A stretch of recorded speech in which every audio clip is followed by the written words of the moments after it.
we had already seen that fixing three angles of a triangle does not guarantee congruent triangles. So I have these two triangles where these three angles are fixed.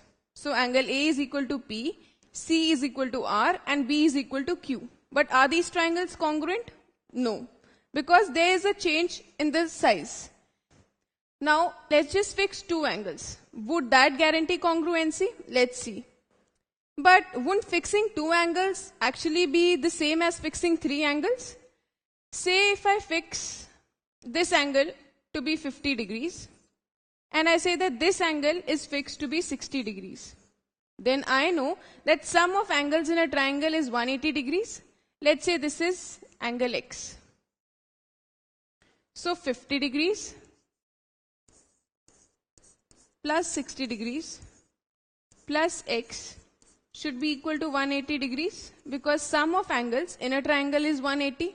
Now 50 plus 60 is 110 degrees plus X is 180 degrees. So from here I can say that X would be 180 degrees minus 110 degrees.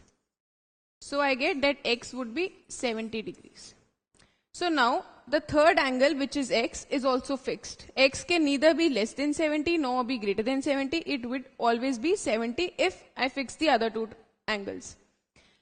So now again, three angles we've already seen. Fixing two angles is same as fixing three angles, and fixing three angles does not guarantee congruency. So what do?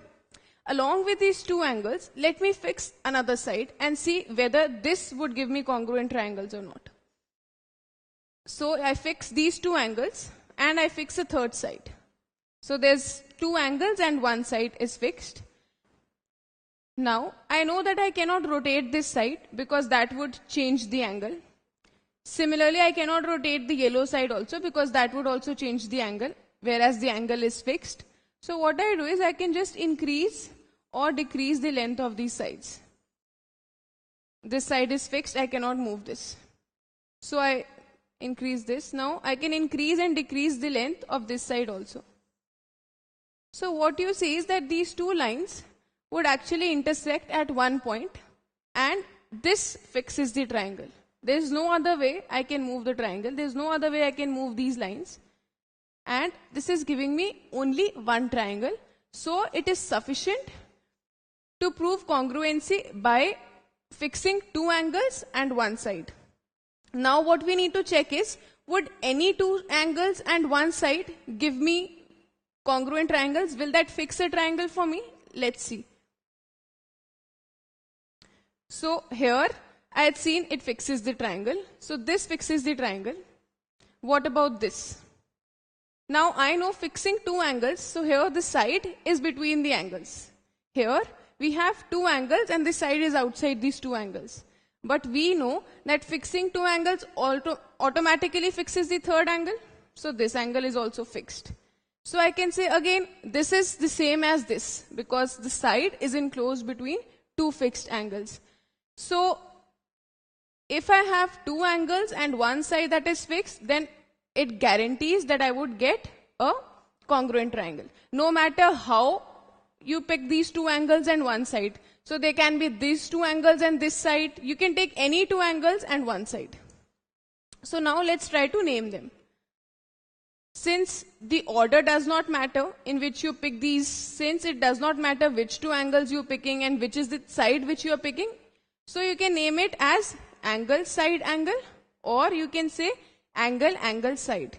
This again is same as angle, side, angle. So any of these two would do.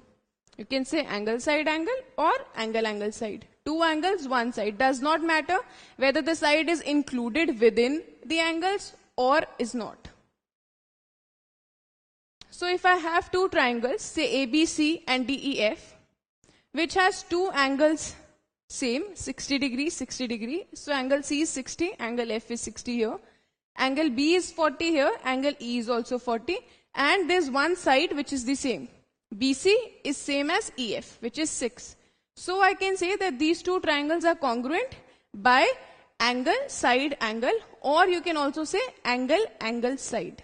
Does not matter. Would you believe me if I tell you that this congruency result was used centuries ago?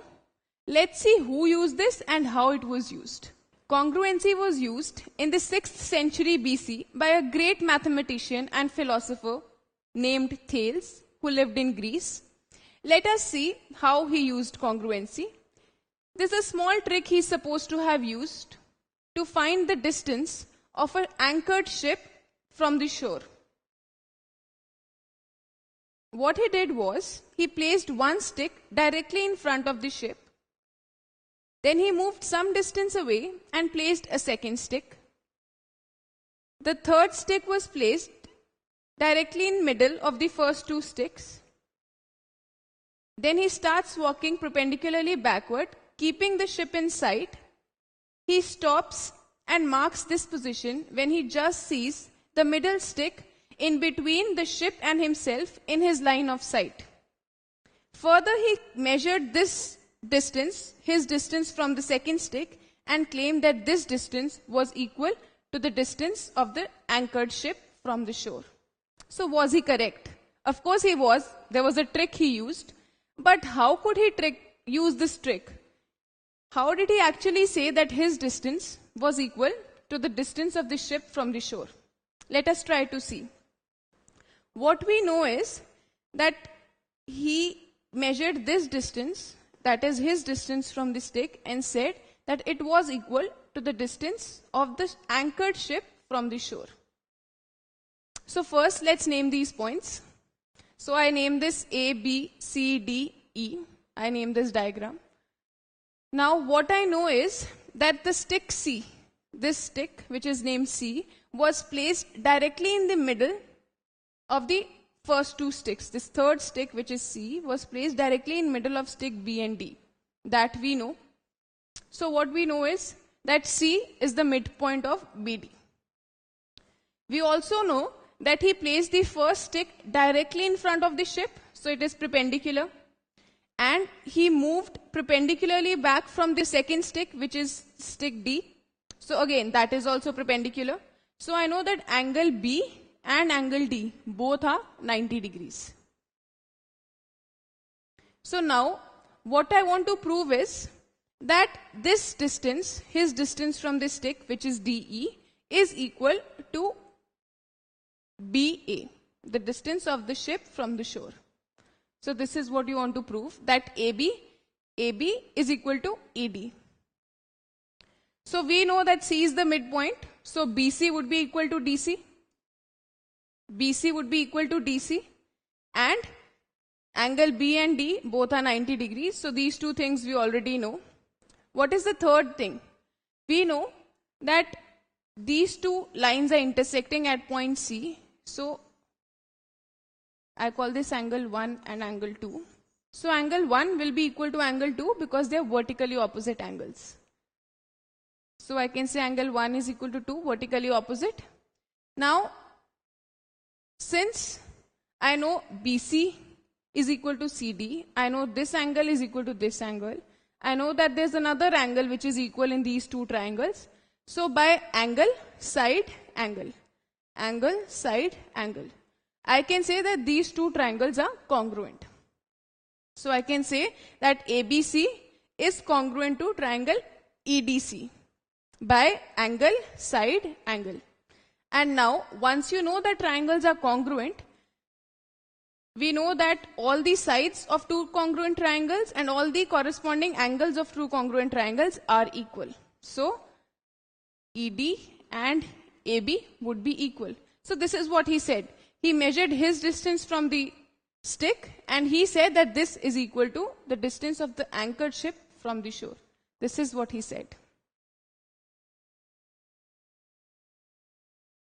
So he said AB is equal to ED. So this is how angle side angle congruency was used centuries ago.